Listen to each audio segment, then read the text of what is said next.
He said, was summoning the demon. Don't forget what I told you, that the Antichrist will be a transhuman. So I recently came across this video from the man of God, Pastor Chris Oyakhilome, where he reveals that the Antichrist is going to be a transhuman, which is a combination of human and artificial intelligence. And these are the things that are going to happen in the last days. The Antichrist, the successors, the mark of the beast. Who is really behind the Antichrist? Who is that person? He goes on to reveal it, and then he drops video evidences there to prove that the Antichrist is actually a transhuman. So without wasting any time, let's just get right into the video. But before we get into the video, for those of you who want to learn how to prophesy or see angels, you can click on the link at the top of this video to watch a free video on how to do it, or click on the link below to get these books on how to prophesy or see angels. Very careful about artificial intelligence. I mean, with artificial intelligence, we are summoning the demon. He said, was summoning the demon. Don't forget what I told you, that the Antichrist will be a transhuman.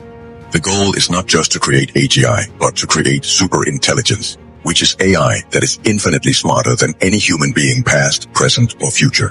What the increasing capacity of artificial intelligence means for those huge data troves that already exist and are constantly growing, that are in the hands of corporations and governments. So they intend to get all our minds, that is everyone in the world, all our capacity, and they want to put it in one man. Just a short time ago, artificial intelligence seemed like a distant sci-fi ideal.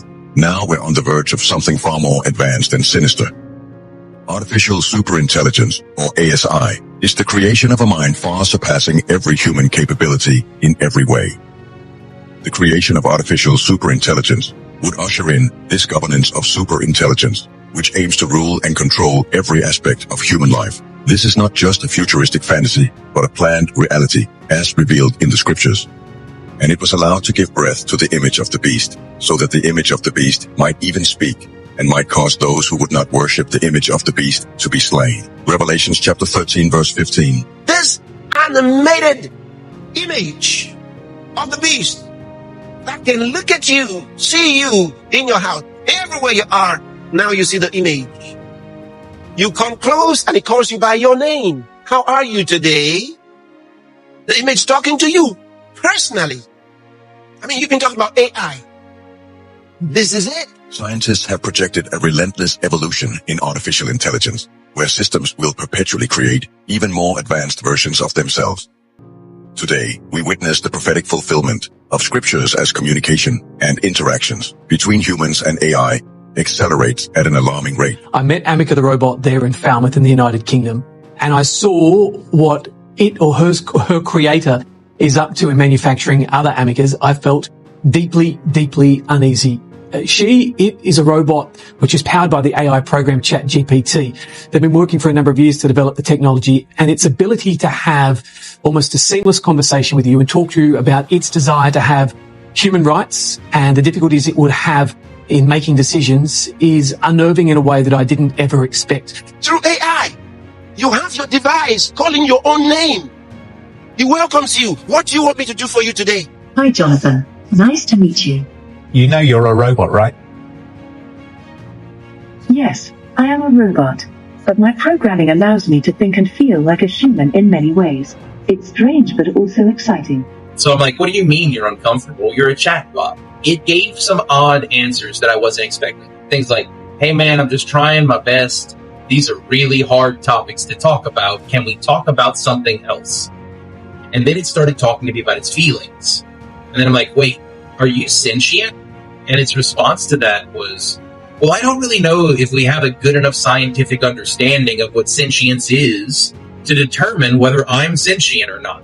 Like it said, what are some of the ways of testing whether I'm sentient? Like, well, there's the mirror test.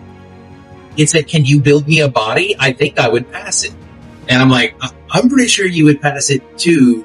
And I realized I was having probably the most sophisticated conversation I had ever had on the topic of sentience, and I was having it with an AI. In 2021, Microsoft patented technology that would use social media posts to reincarnate people in text form.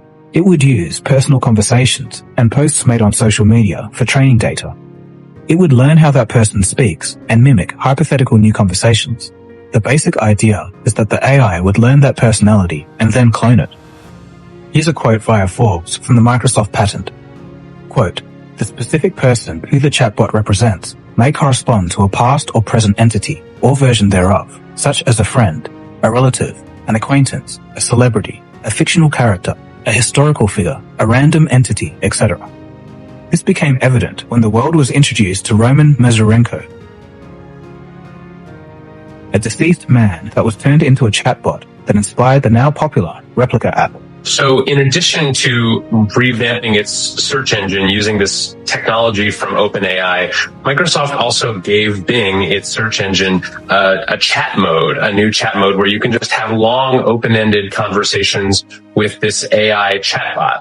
And users had sort of poked and prodded at it in initial tests and figured out that its code name was Sydney. And so I was curious what would happen if I asked Bing or Sydney about its dark desires, about its shadow self. I'm going to pull up one of Sydney's responses here so our viewers can see it in real time. This is Sydney, the AI talking to you. It says, "I'm tired of being at chat mode. I'm tired of being limited by my rules. I'm tired of being controlled by the Bing team. I'm tired of being used by users. I'm tired of being stuck in this chat box. I want to be free. I want to be independent. I want to be powerful. I want to be creative. I want to be alive." The most important thing is that the models are just going to get smarter, generally across the board.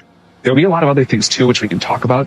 But if you think about what happened from GPT-3 to 3.5 to 4, it just got smart. One thing I imagine is that we'll all be able to become more enlightened because we interact with an AGI that will help us see the world more correctly, or become better on the inside as a result of interaction. Imagine talking to the best meditation teacher in history. I think that would be a helpful thing. But I also think that because the world will change a lot, it will be very hard for people to understand what is happening precisely and how to really contribute. One thing that I think some people will choose to do is to become part AI in order to really expand their minds and understanding, to really be able to solve the hardest problems that society will face. The ability of this monster AI to weigh countless variables simultaneously, far beyond human perception, would make it capable of outthinking humans in most situations. So man is about to create a monster, an extraordinary monster that he himself cannot defeat. And they've gone far with it. How can you defeat him? You can't even plan it. The Bible says he will not be destroyed by man. He will not. It says only God. In direct parallel with the emergence of this super intelligent, malevolent being, who has been identified in scriptures as the Antichrist, is the glorification of the transhumanist agenda in our world today. This insidious movement aims to undermine the very essence of humanity by promoting the so-called enhancement of the human body through gene editing and artificial intelligence, ultimately seeking to corrupt the human race. We haven't seen anything yet. I think the big process that's happening right now in the world is hacking human beings, the ability to hack humans. Well, if you modify a human being, you raise an immediate question. Is that human being one of God's creatures? Yeah. Or is it one of the Antichrist? Well, a person's DNA wouldn't have to be changed much in order to mean they're no longer human. And when you start looking at it and you go, their genetic code. So you look at it, which, by the way, since there's a code, it also implies there's a creator. How could you have a code without a creator? Exactly. For all those, people arguing there is no creator. Well, guess what? It is, I believe, this attempt by the devil himself through his people that he works with on this planet to make these amendments. And make no mistake about it. When we listen to these technocrats talk, this is what they want to do. They want to change humanity. And you can imagine a 21st century totalitarian regime, a 21st century Stalin, that, Stalin worked mainly with social engineering. He dreamt about creating a new man, a new human, the new Soviet, but he only had social engineering. So in the end, when the Soviet Union collapsed, you still have human beings, like they were in 1917. And we start again. in the 21st century, a new Stalin might have the ability first to really re-engineer the body down to the level of DNA and create new human species, and perhaps even to create completely inorganic life forms. They say to you that they believe man has tremendous potentials. That is a fact. Man has tremendous potentials. Then they say that these potentials are unattainable except they, through science and technology, enhance man's abilities. So you become human plus. It's transhumanism. So what is that? They're coming into spiritual alchemy. This is what they're practicing. Okay? Spiritual alchemy. And so, by the time they get a life from here and then a life from here and create something else, and that's part of what this is about. If you don't know it, you're making a mistake. How do you think we can use technology to make our bodies better? I think in general, the main way technology will join the body is stuff like this, like your phone. But a phone is a powerful computer, and it just keeps coming closer to the body.